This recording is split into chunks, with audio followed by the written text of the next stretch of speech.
ಹುಣಸೂರು ತಾಲೂಕಿನ ಬಿಳಿಕೆರೆ ಪಟ್ಟಣ ವ್ಯಾಪ್ತಿಯಲ್ಲಿ ಮಹತ್ವದ ಮೂಲಸೌಕರ್ಯ ಅಭಿವೃದ್ಧಿ ಕಾಮಗಾರಿಗಳಿಗೆ ಚಾಲನೆಯನ್ನು ನೀಡಲಾಗಿದೆ. ಇನ್ನು ಹಳೆ ಮೈಸೂರು ಬಂಟ್ವಾಳ ರಸ್ತೆ ರಾಷ್ಟ್ರೀಯ ಹೆದ್ದಾರಿ 275ಗೆ ಸಂಪರ್ಕ ಕಲ್ಪಿಸುವ ರಸ್ತೆ ಅಭಿವೃದ್ಧಿ ಕಾಮಗಾರಿಗೆ ಅಧಿಕೃತವಾಗಿ ಚಾಲನೆಯನ್ನು ನೀಡಲಾಗಿದೆ.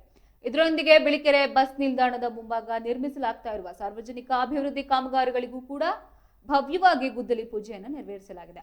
ಇನ್ನು ದೀರ್ಘಕಾಲದ ಬೇಡಿಕೆಯಾಗಿದ್ದ ಈ ಯೋಜನೆಗಳು ಬಿಳಿಕೆರೆ ಪಟ್ಟಣದ ಒಟ್ಟಾರೆ ಚಿತ್ರಣವನ್ನ ಬದಲಿಸಿದೆ. ಮುಖ್ಯವಾಗಿ ಈ ಕಾಮಗಾರಿಗಳು ಪೂರ್ಣಗೊಳ್ಳುವುದರಿಂದ ಬಿಳಿಕೆರೆ ಪಟ್ಟಣದ ಸಂಚಾರ ವ್ಯವಸ್ಥೆ ಕೂಡ ಮತ್ತಷ್ಟು ಸುಗಮವಾಗಲಿದೆ.